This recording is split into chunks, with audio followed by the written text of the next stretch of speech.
And we are live. Welcome, mystery and thriller fans. I'm your on-air host and author, Sara DiVello, and I am so excited to welcome back tonight ex-CIA intelligence officer, former Marine, and author Adam Sikes, here to give us the inside scoop, exclusive scoop, 2 weeks before the book comes out.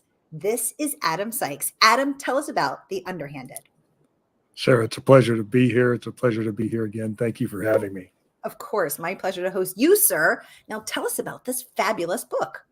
So this is my second book. So my debut is Landslide, came out about 1.5 years ago. This is not the sequel. This is a different book. And it's called The Underhanded, comes out in 2 weeks. And it's about a history professor, Professor William Dresden. And the book opens up, we find him in the south of France. And he's licking his wounds. His life work has been thrashed. He has just had a rough go of it. He's not happy, doesn't really want to talk to anybody. And then his phone rings. And it takes him a couple times before he finally answers. A few more rings and finally picks it up. And what happens is it launches him on a journey across Europe, rockets him across. He finds out that his family is not what he has always thought it was. He has found out that most of his life has been manipulated. And he's embroiled in this conspiracy that's threatening the fabric of Western Europe. And it's essentially, they're going up against some neo-fascists and a few other extremists. And he's been paired up with a disenfranchised MI6 officer. And with her, they try to go up against the Strasbourg executive. That's what it is. Oh, well, Adam, we have a lot to talk about, sir, because I have got so much. I mean, from not just chapter 1, but from the note from the author before chapter 1. Oh my gosh. Okay. So first, I just want to welcome everyone because we are broadcasting live to 7 different destinations across Facebook and YouTube. So, hey, mystery and thriller loving friends, no matter where you're watching from, you are in the right place. This is the right time. It is Mystery Monday. And because Mondays can be murder, we're going to make them a little less painful for you and get your week off to a killer start. So if this is your first time with us, we're so happy you're here. Here's how it works. Every Monday, I give you my handpicked featured authors, and you get to ask them anything. So ask Adam about The Underhanded. This is your chance to get the pre-launch scoop 2 weeks before the book comes out. Nobody is going to know until Adam spills the tea and sings like a canary, spills his guts, tells to all the secrets he's been carrying all these years, and gives us the inside scoop. You can ask him about his writing process. You can ask him about his first book, Landslide, which he came on to give us the inside scoop on before, but you can ask him anything you want. So let's jump right into the comments. Chris joining us from YouTube saying hello. Hi, Chris. Thanks for joining us. Amanda also joining us from YouTube saying, hi, y'all. Hey, Amanda. Great to have you. Randy Trent, good to see you again, sir. Saying former CIA, much respect, sir. Randy is retired police officer. Randy, good to have you back with us. Thank you for your service. Renee saying, hi, Sara and Adam from Southeast Florida. Renee's joining us on Facebook. She says, wow, on that overview of your book. Anthony says, aloha to my favorite spy thriller novelist. Renee says, I love Mystery Mondays. Robin says, hi, Sara and Adam. Hi, Robin. So good to have you. Margaret joining us from Oregon saying, hello. Hello to you, Margaret. Thank you so much. So, Adam, let's jump in here. Okay, so why did you, first of all, okay, you don't open with the history professor who the fate of the world is resting on his scholarly shoulders. You don't open with Adeline, his surprise partner in crime, who tells him his father, who died tragically in a car accident, maybe wasn't such an accident. You don't open with any of these people. You open with an unnamed intelligence officer, is it, or a sad man who is who's heading out on a very rainy night to do a dirty deed. So let's start there. Why did you open the book with that guy? And I noticed that sense of heaviness of, as you said in the author's note, that sometimes there are, you said, and this is, I've read this author's note so many times, sometimes there are no good choices. And that you said, it is not easy nor is it clean. And often the lines between right and wrong are blurred. And sometimes there is no right answer or good option, only something less bad. Adam, I think I've read this note 11 or 12 times because the enormity of that stays with me because I'm a person who always seeks to do the right thing. So tell us what you meant by that. So that comes from my 15 years at the agency. When I was in the Marine Corps before the agency, about 10 years, the purpose, I would say, was very clear. It was very clear what we were doing, why we were doing it, how we would follow orders, and where we fit inside the national security establishment. And though there were some horrible days in the Marine Corps, and there were some amazing days, that purpose was still very clear, or at least your intentions. When I joined the agency after that for about 15 years, it is a very complicated world. And what I mean by sometimes you're choosing the less wrong answer, it's because you're working with minimal information. You don't know oftentimes the people you're working with, whether they're on your side or whether they're telling you the truth. You're wanting to work with them. Lies, smoke, mirrors, I mean, that's all a part of it. It's manipulation. And you're doing these things the point of intelligence is to collect information, to collect secrets, to steal those secrets so that they can be analyzed and then put into intelligence reports so that the decision makers at the administration level, National Security Council, the president, they can formulate their policy. Mm-hmm. And it's a very murky world when you're in this environment. And sometimes you don't know if what you're doing is the best choice. Sometimes you wonder what lines you're crossing as you maybe manipulate someone to get information out of them, the lies you're telling, the own lies that you're telling yourself of why you're doing your stuff.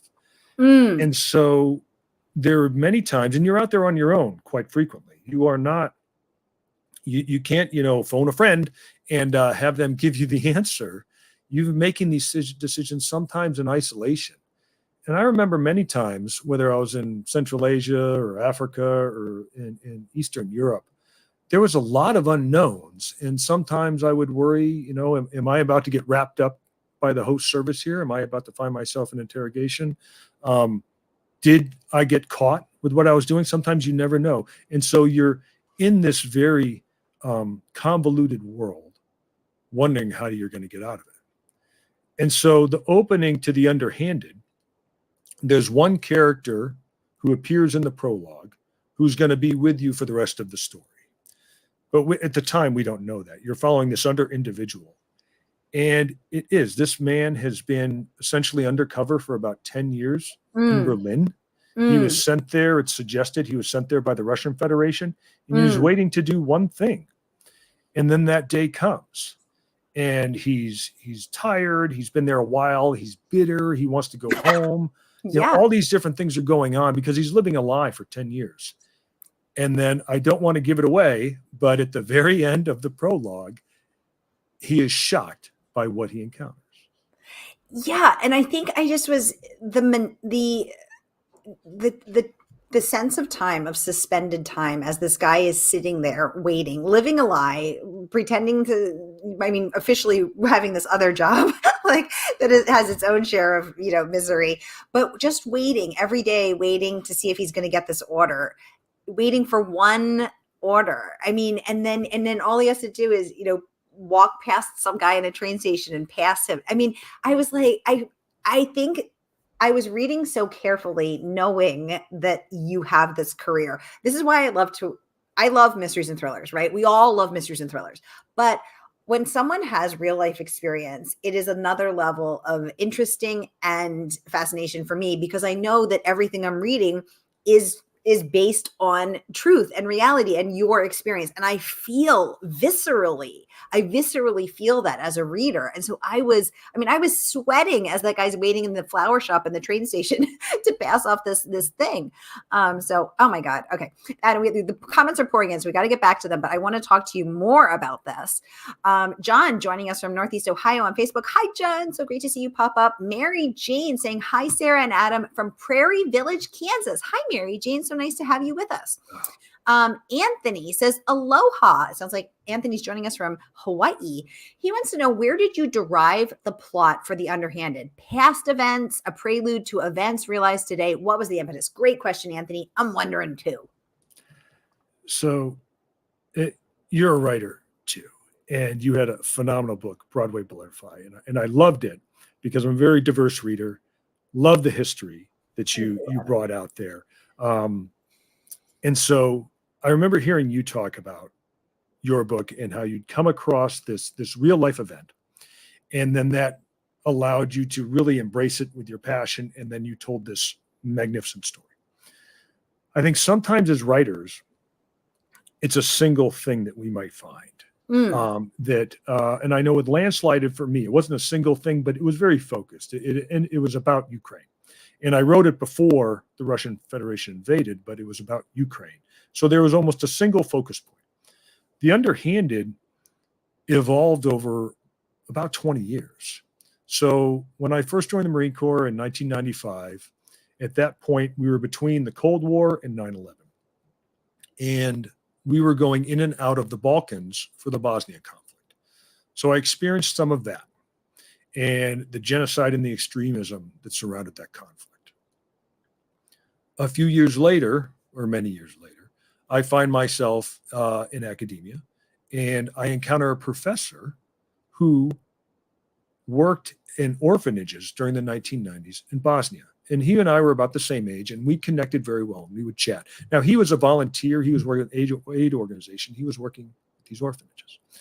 And I'm a history major. I'm an academically trained historian. So I started thinking about these historical components. And then a few years later, you, Adam, I'm a history minor. See, I didn't even know this, but we're vibing. There we go. A few years later, at the agency, I'm now in Eastern Europe, and I encounter some extremist movements that are operating in Europe at the time under the radar, stuff like this.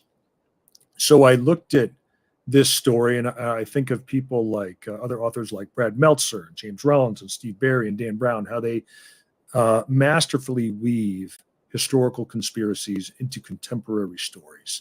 And I've been reading those my entire life. And I thought to myself, I have these unique backgrounds, these experiences, these personal encounters with people.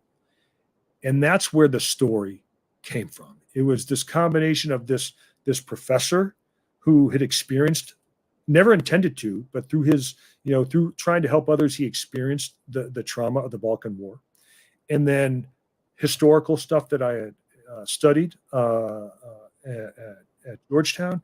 And then the extremism I encountered later on at the agency.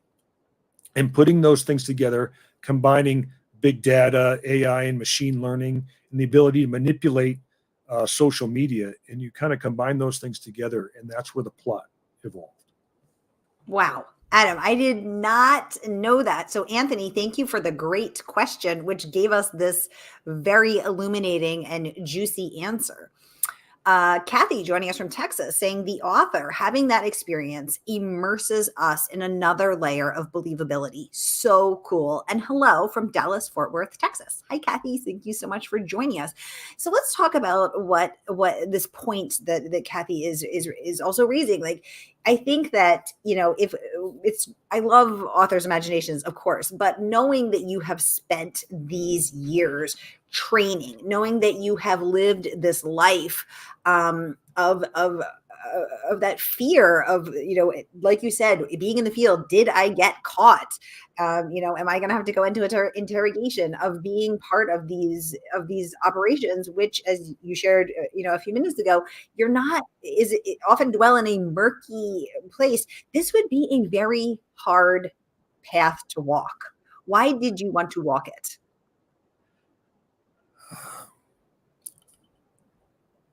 I chose to walk it, I think, because I think sometimes when you're asked to do those things, if you have a background of service, of drive, of dedication, when you're asked to do something more, you think long and hard about it, but you do it. And so when I left the Marine Corps after 10 years, I was done. I thought I was going to go on to do other things. But then I got a phone call, and through another series of events, I found myself at the agency because I was asked to go do those things. So that's why I did it. And so now when I write about it, I think one of the reasons I write, I enjoy it. I really do. I mean, when I get up in the morning at 5 and I get up before the sun's up, I got my coffee and I write best in the morning. When I'm doing that, I feel wonderful. I'm enjoying it. It's something that, inspires me through the day.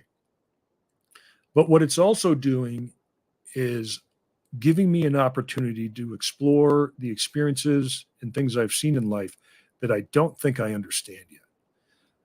As I'm pulling apart some of these layers in the stories, we write about what we know and we write about the perspectives and the things we've encountered, but we're also trying to look at them from different angles, different facets, and explore them in ways that we can tell a story that hopefully is going to entertain people, because that's what we're doing with our fictions. We're entertain people, but it's also an art. It's an illustration. It is an expression. And so I choose to write about elements of these things to not only help myself understand them, but also try to communicate them to others in an enjoyable way. And so that's why I've chosen to do some of this. And when I think about, if I was a spy, I think the hardest thing would be to have to pretend to be someone that I'm not, but keep my identity clear within myself, but never to share with anyone that I love the truth of what I do. Was that hard for you? It was hard for me. It was. Yeah. To be able to work undercover and to do those types of things. I mean, the best lie is the one that's the closest to the truth.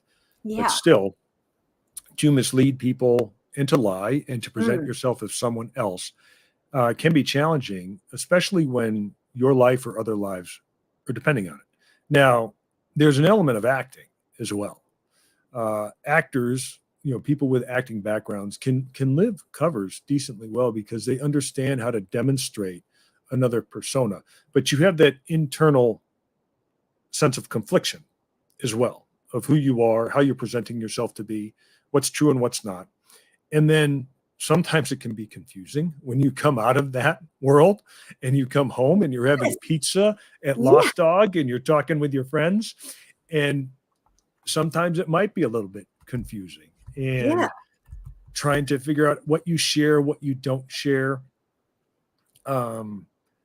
It takes very understanding friends and loved ones to stay close in that environment. And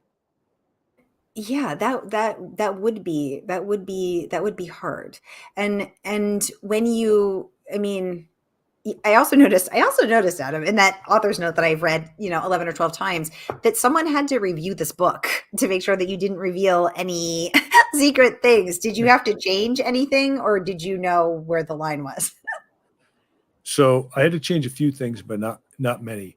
I started writing my first manuscript when I was still with the agency, and I hadn't gone through the review process before. So I picked a historical fiction story that I was going to write. And I wrote it, and it's very glad that will never be published because the story was just not good. But I learned a lot of things. And then as time went on, and I improved my trade craft. But what I found out was that going through that review process, I take it very seriously. And I think most people who come out of this world do. We sign, non-disclosure agreements when we're there that we're not going to reveal anything because we know it's our friends and our colleagues that are, could be put in harm's way if we reveal secrets. And there's the security of the country and all those elements right there. So you take it very seriously. But then how do you talk about it? Well, you can talk about it in the generalities.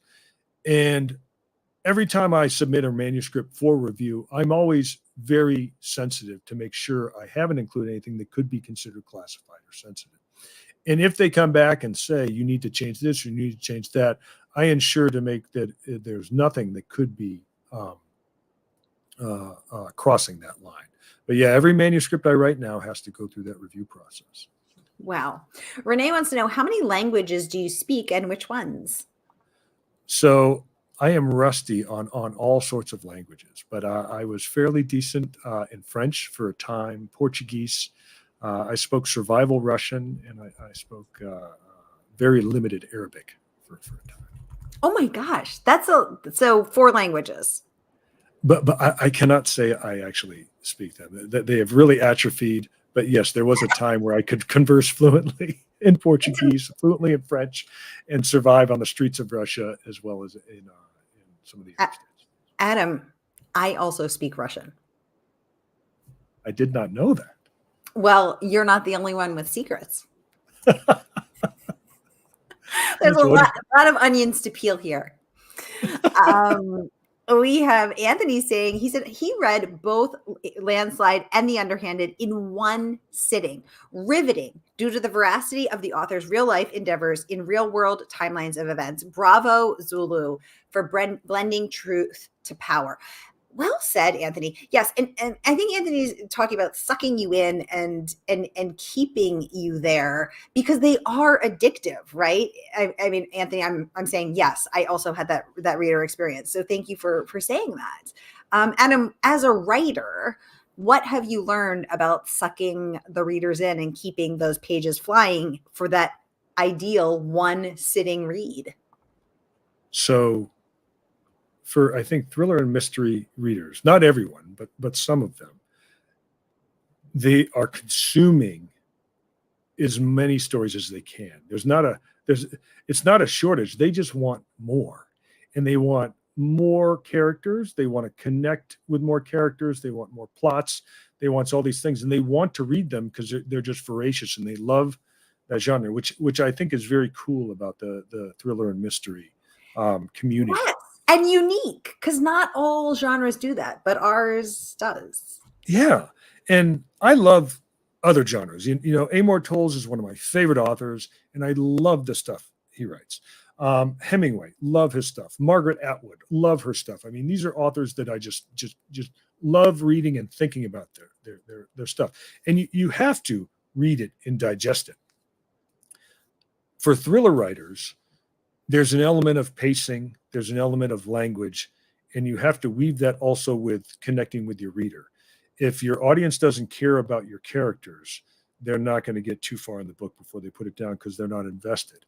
So you have to have this blending of character development where they think it's that person is real, it's coming off the page. When they finish the book, they feel like they've said goodbye to a friend, but they also got to keep those pages turning. So what I've tried to do and learned from other authors who are exceptionally talented over the years is, your pacing when you're writing at different times. If you're trying to convey information and show different elements of the character, you're going to slow your pacing down. You're going to slow your language down and use more complex grammar to illustrate the story.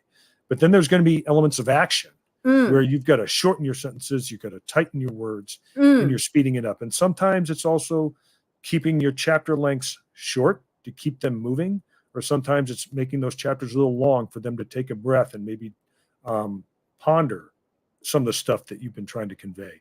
So it's doing that at the right times through your book to keep them going. And I'm always flattered when I hear somebody read it in one sitting. I love that. The thought, I think the thought and intentionality, I like the thought and intentionality behind it because I am like that too. I think about the length of my sentences, the length of my words, the length of my chapters. Some I want to be short, some I want. You can't have your foot on the gas pedal the whole time, but you can't be slow and moseying.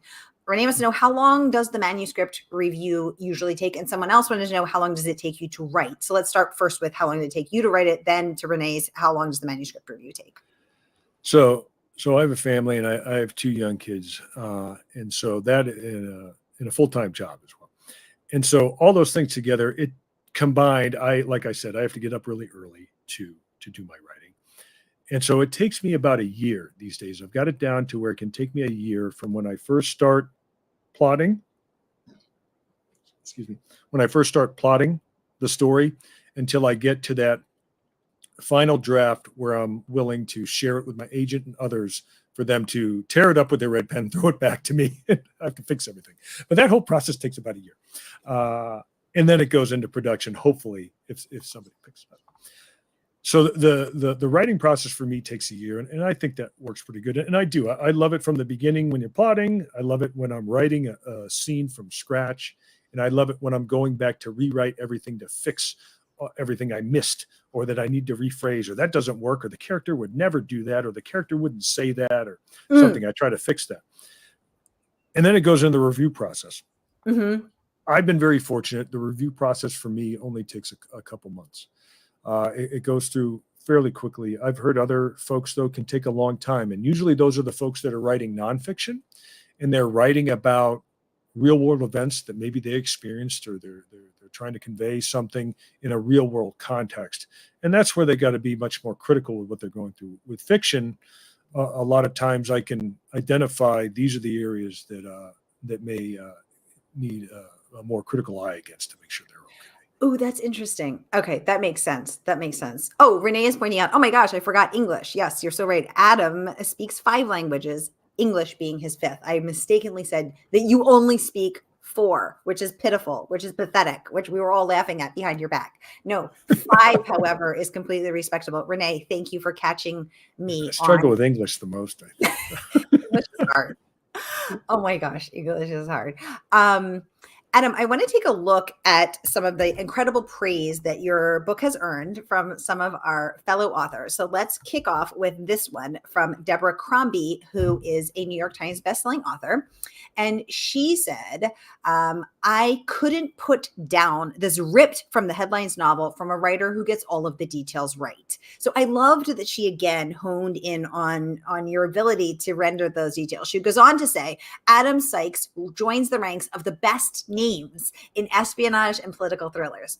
As his intelligent and complex hero grapples with his past and a threat posed by a secret neo-fascist cabal, you will be rooting for him all the way to the last page.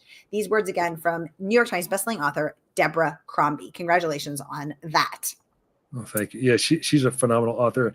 And that meant a lot to me, that blurb, that review, because she lives in London for about half the year, and she writes London crime mysteries. And she has walked the streets. She's seen the alleys. She's seen the gardens. She knows the people. She knows all these things about the London crime stuff and detective series she's writing. So for her to say that just blew me away. She's a spectacular author.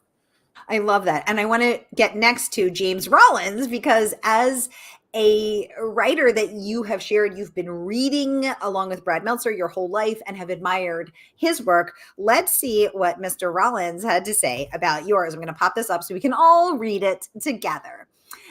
James Rollins raves that the latest by Adam Sikes is a ripped from the headlines thriller that left me awed. Okay, you have awed James Rollins, Adam. And he said, and at the edge of my seat. It is a suspenseful mix of historical intrigue and present-day repercussions. It reminded me of the spy craft and nerve-rattling storytelling of Ken Follett and John le Carré. A must-read for all thriller fans. Do not miss it. Adam, what was it like to get that review from one of your writer heroes? So that was huge. I've been reading James Rollins for over 20 years. I can remember where I was first reading his books in Camp Pendleton 20 years ago, and I was still in the Marine Corps. So now, after 20 years of reading his books, either overseas in California or in Virginia or California, wherever I've lived over the years, for him to take the time to read the book and write something like that blew me away. And he's a masterful writer. I love his stuff. Like, his are the books that I devour in one night, and I will stay up and not sleep because they're just amazing. I mean, it must have been, just such an amazing moment to be that Marine, reading his books on your, bunk bed or whatever. And then 20 plus years later to have James Rollins say that your writing left him, quote, awed and at the edge of his seat. I mean, Adam, that must have, you should have got that tattooed on your face, I feel like. I mean, that is just such a moment. Congratulations on that. Thank you. Renee wants to know, did you take a novel writing course? You had all this real life experience. You've got your history degree, you've got your Marine experience, you got your CIA experience, but you're not a writer. Then you are a writer. How did you make that leap?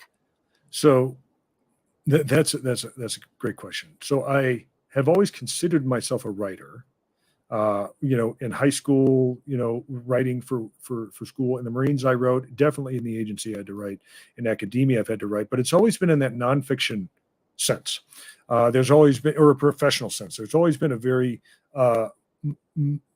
methodical way to approach it. There's a structure in how you do it. When it came to fiction writing, yes, there are rules. There are approaches that you take, some things that work, but it can be very loose, and you're breaking a lot of rules to tell your story through your art form.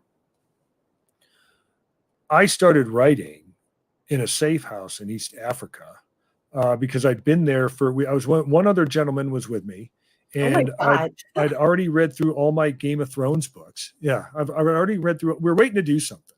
And we'd been there for a while. So you had a lot of time, because Games of Thrones is not a light read. Yeah, we were using those as doorstops later.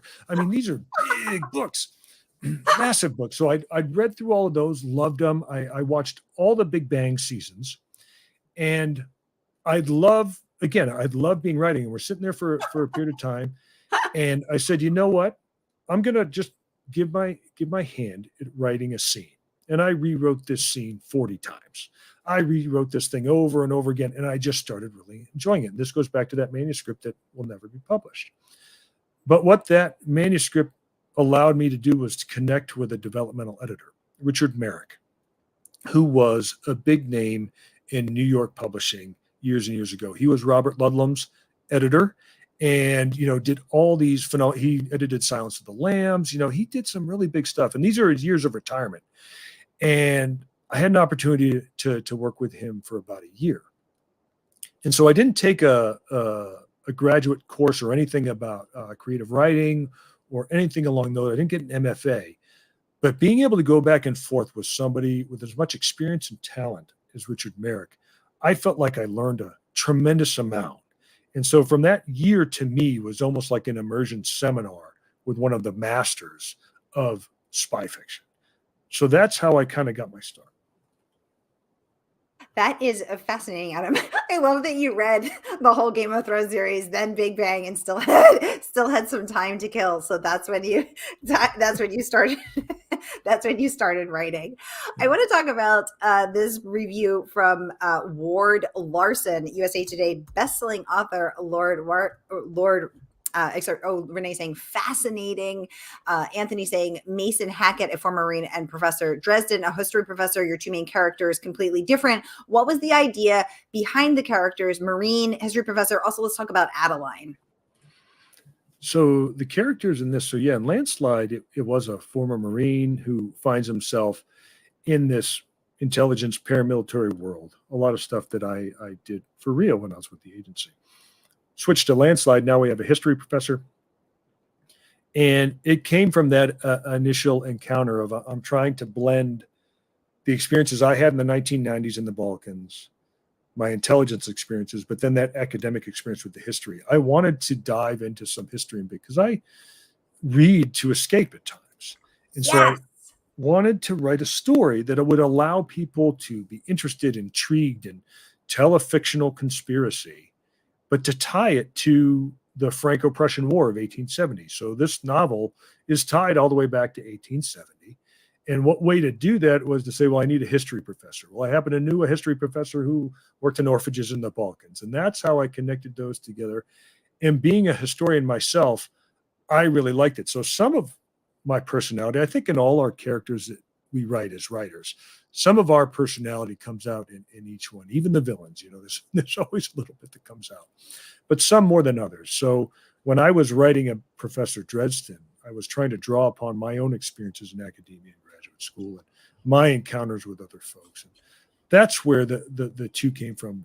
And I think now I have two opportunities to tell stories in different directions and different storylines.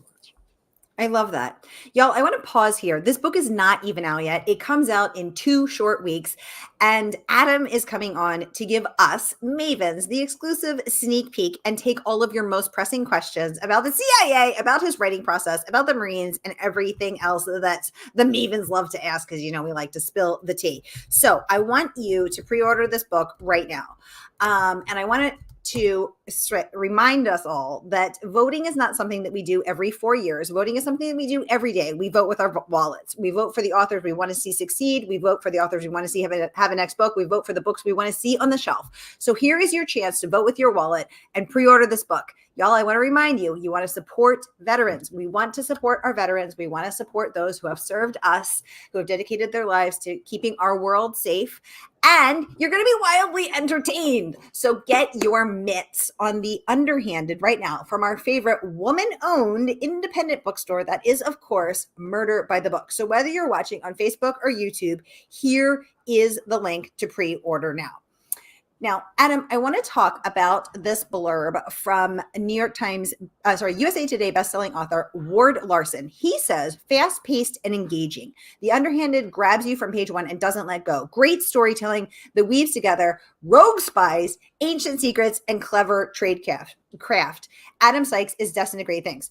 The reason I want to talk about this one is because rogue spies, ancient secrets, and clever tradecraft are my 3 favorite things. So that is why I wanted to talk about that one. So for all of y'all who love rogue spies, ancient secrets, history professors, clever tradecraft, and just rollicking good ride of espionage thriller, thanks for all the hearts up on Facebook, y'all. Get your mitts on the Underhanded now. Meanwhile, I want to also share this review from Best Thriller Reads. They say, the Underhanded is sure to thrill while making you question who is really wielding power. And driving the events that shape our world. And the reason I want to talk about this blurb is because that is true on the page and in real life. They say Adam Sikes has crafted an intricate, pensive, and action-packed story that blurs the lines between fact and fiction. Do you think you've done that, Adam? Do you think you blurred the lines? I think I may have tried to. I got to say, Ward Larson, I read him, I think it was 15 years ago when I first found his first book. And I've been very fortunate because he's been somewhat of a mentor to me because I met him a few years ago. And so I'll talk to him a couple times a year to talk to him about book stuff. So I was very humbled when he was willing to write that and read my book. Again, somebody I've been reading for 15 years. So I was grateful for that. And that segues into this community that we have, I think, in the writing community, in the thriller genre, is everybody supports each other. And they want you to succeed because if you succeed, they succeed. And if they succeed, you succeed. And everybody's willing for their time. And then we translate that into books. We like to play with reality. We like to play with mystery and intrigue. And so sometimes a really good thriller is one of those ones that make you question, well, did that really happen? Is this really going on? And so if we think of our world today with deep fakes and big data and how social media in one way helps us, but in other ways can be used to manipulate us, and you combine those things together and you've got bad actors going on, you can have a real engaging story with some very entertaining villains that have been created out of thin air, and how we put our characters and our heroes up against them and see how resilient they are. Well said. Adam, I have 2 more questions. One, which was, Renee is giving hearts and claps for that. Yes. Adam, 2 questions. One, I wanted to ask you, so your fellow CIA analyst, your fellow CIA person, analyst, Alma Katsu, has been on the show for her books. Most recently read London. She said she thinks that women make the better intelligence officers because she said that in her experience, Jack Reacher gets it wrong. Lee Child was wrong. And then if you are having stupidly, just kidding, I love Lee. If you have these big blow up scenes running through a marketplace in Marrakesh and things are flying and bombs are going off, you have failed your mission. She said a successful mission is they never even knew you were there. And women are often better at that. Your thoughts? So I think it comes down to the individual. She's got a great point. She's got a great point that oftentimes in society or in other societies around the world, women are not considered how we do here in the United States or in the West. And they are overlooked, they're ignored, which allows them to listen and do all these other things because nobody's suspecting what they're doing. And as an intelligence officer, you absolutely don't want people to, if people know you're stealing the secrets, they're going to stop you from stealing the secrets. So you've got to do this in a very surreptitious way that masks whatever it is you're doing. And yes, the spy world is not about car chases and airplanes and bombs and shootouts and things like that. And even in the Marine Corps, when we would get in a serious gunfight situation, oftentimes it was because something went really, really wrong. And so now talking about the spy world, yeah, you don't want to have the violence or the gunfights that happen. Sometimes they're required, and sometimes that is the point. When I was with the agency, I was what was called a paramilitary operations officer, and we were responsible for special operations and covert action. So sometimes our job was to conduct some type of sabotage or subversion or special operations activity to do the mission. Then you weave that with stealing secrets, and it can be a very confusing, dynamic world. So she's got almost got a great point. I love her stuff. I've heard her interviews, and she's very insightful. I mean, she is one of the most engaging interviewers I think I've listened to. But yeah, that is a point. You don't want people to know what you're doing. You want to be disguised. You want to be discreet. And if nobody knows you were there and nobody knows you did it, you did it right. Just make sure to write the report when you get back. The report writing, the sexiest of all spycraft. Oh, it's so flashy being on a keyboard at night and trying to type your report. Yeah, it is. Yeah. I love that everybody's laughing with us. Y'all, the book drops in 2 short weeks. You can pre-order here from our favorite woman-owned independent bookstore, where you are not only supporting a woman-owned bookstore, you're supporting one of our veterans and a damn talented writer. That is Mr. Adam Sikes. So grab your copy of The Underhanded here, and the good folks at Murder by the Book will ship it to you the morning the book drops so that you too can immerse yourself in this world. Okay. Chris is saying book tour. Adam, tell us about your book tour. Yes. So it's still being finalized, but right now it'll be in California, and then Colorado, Chicago, and eventually in Utah, Washington, D.C., and Boston. Yay. So if you are near any of those locations, please do join Adam on a book tour. And if you missed that, you can follow Adam on social media, which you should be doing because he's fabulous.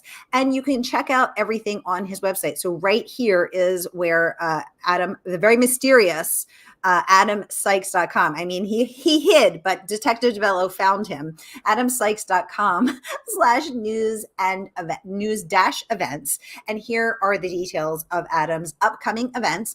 Adam will also be at Thrillerfest, right, Adam? I will be in New York at the end of May. And the book tour dates and locations will be going up on social media on my website within this week. Okay, so everybody follow Adam on social and his website. Robin saying, the best cover is an older, nondescript women. We are totally invisible. Yes, exactly. Am I here? We don't even know. Randy wants to know Indianapolis. It's not on the book tour, but I remember going there as a kid. I mean, that would be a great place to go. Renee is saying Adam will be at Killerfest. Oh my God, we should totally call it Killerfest. Why are we calling it Thrillerfest? Killerfest.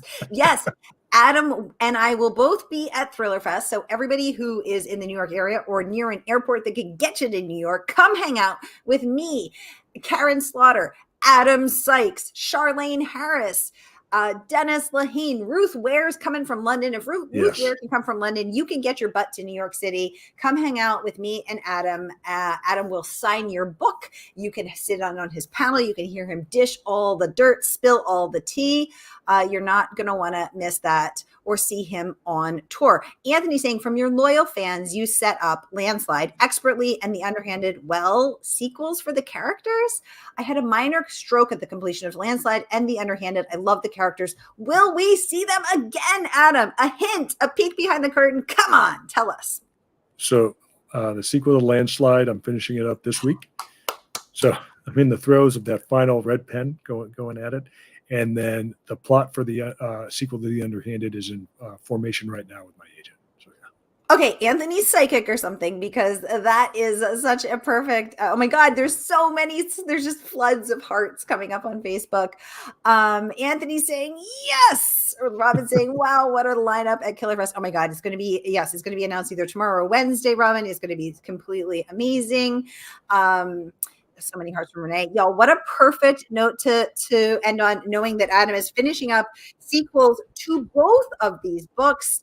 That is so great. So Adam, you obviously have to come back and give us the inside scoop. This is now an annual tradition. So you'll come back, right, Adam? I will. I love doing this show, and I love chatting, Sarah. This is great. I look forward to this. Okay, everybody. So mark your calendars. Adam Sikes is coming back for the sequel to Landslide and The Underhanded. But don't forget to pre-order, because again, pre-orders really matter. Publishers track them, and that lets them know how excited you are. So let's get those pre-orders out. Let's get them going. You want to support your favorite authors, and you want to support our veterans. Y'all, thank you so much for joining me for this killer Mystery Monday. I'll be back with you next week. I hope the pages and the days fly by. Thank you so much.